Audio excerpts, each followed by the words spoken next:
Ça a l'air que j'ai une plus belle peau. C'est ce qu'elle vient de me dire. Caroline Duchesne, on la retrouve comme chroniqueuse, elle qui est propriétaire de la clinique médico-esthétique. Salut. Allô, mais c'est vrai que c'est une plus belle peau. Ben, peut-être, je sais pas, j'ai pris quand même beaucoup de soleil. J'étais allé, j'ai suivi tes conseils. On l'a protégé. Je me suis caché, j'ai protégé. Et hydraté. Hydraté surtout. Ça paraît. Je fais beaucoup de ski de fond, beaucoup de plein air. Là, on est en plein milieu d'ailleurs de l'hiver actuellement. Alors, je pense que ces conseils d'usage, on les garde en tête aussi. Il faut. Ce que tu nous as donné comme conseil avant de partir pour les fêtes.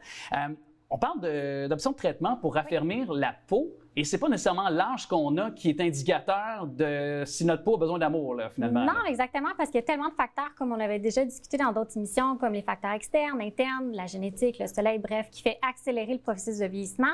Fait que quelqu'un à 30 ans pourrait quand même entreprendre des traitements pour vouloir aller raffermir, puis surtout prévenir la perte de tonus au niveau du visage. Oui. Et de traiter par le fait même, c'est quoi, des cicatrices qui peuvent être profondes, c'est ça? Oui, bien ouais. En fait, le tonus et les cicatrices, c'est deux choses qui sont différentes. Exact. Mais oui, des cicatrices profondes, je sais qu'il y en a beaucoup qui ont eu de l'acné par le passé, qui se demandent qu'est-ce que je peux faire avec ça, comme des gros trous, surtout au niveau des joues, des tempes.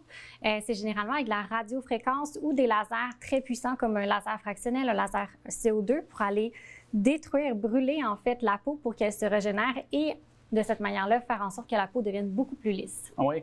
Et ça, ces options-là, par contre, quand on pense, puis tu sais, si on peut y aller dans, justement, parce que c'est deux choses qui sont différentes, comme tu l'indiquais, raffermir la peau, traiter les cicatrices profondes, il y a des étapes avant d'en arriver là, si on va à l'encontre de professionnels comme toi. Là. Mais oui, c'est sûr, on ne peut pas commencer première journée, on n'a rien fait, on s'en va faire un laser CO2, ça fait aucun sens. Quand la peau, elle est pas bien préparée, donc elle n'est pas hydratée, ou encore il y a, par exemple, de la rosacée ou des maladies de peau qui font en sorte que la peau elle est très inflammée, donc rouge sensible, on ne peut pas directement aller vers un traitement qui est plutôt agressif. Oui. OK. Oui, non, c'est ça. Agressif, donc il faut aller la calmer, il faut aller l'hydrater, il faut aller travailler la peau, donc aller lui donner justement les ressources nécessaires comme une routine à la maison pour la préparer. Il faut aussi aller faire une bonne hydratation au niveau de la peau avec un facial et des fois même aller épaissir la peau avec des traitements comme un micro-needling avant d'aller faire des traitements un petit peu plus importants. OK. Et justement, quand on parle de traitement pour raffermir la peau, si on y va de façon plus concrète, là, justement, si on va voir une professionnelle, on estime de sa part, après analyse, après investigation, qu'on doit peut-être y aller de d'autres options, des fois plus profondes, j'ose dire comme ça. Qu'est-ce que tu suggères finalement? En fait, ce que je trouve qui est le plus efficace, c'est vraiment un traitement de micro-aiguillage avec radiofréquence, comme par exemple, nous, on utilise le Morpheus, mais il y a plein d'autres appareils qui sont utilisables, qui ont ce genre de technologie-là.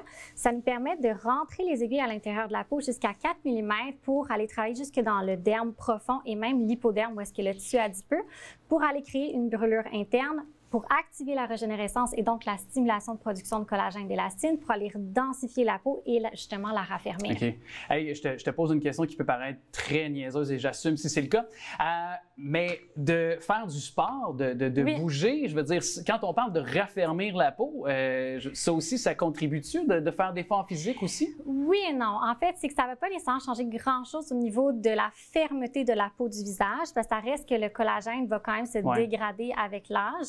Mais au niveau de la santé de la peau, l'oxygénation de la peau, juste la santé générale de l'organisme, ça va avoir un impact, oui, sur la santé de la peau, mais pas sa fermeté nécessairement. C'est ça. Et c'est à court terme, évidemment, parce qu'il faut que tu retournes au gym et au gym et au... Exactement. Ben, c'est comme la peau. La peau, c'est un organe. C'est le plus grand organe du corps. Il faut l'entretenir, il faut lui faire attention, il faut l'entraîner à tous les jours pour qu'elle soit en santé. Et on a parlé aussi de traiter les cicatrices profondes. On pourra, dans une prochaine chronique, y aller, mais tu nous as déjà quand même donné une belle piste de réflexion lors de notre début d'échange. Merci beaucoup. Et puis, on se retrouve très bientôt, ma chère Caroline. Bien, ça fait plaisir. Merci à vous.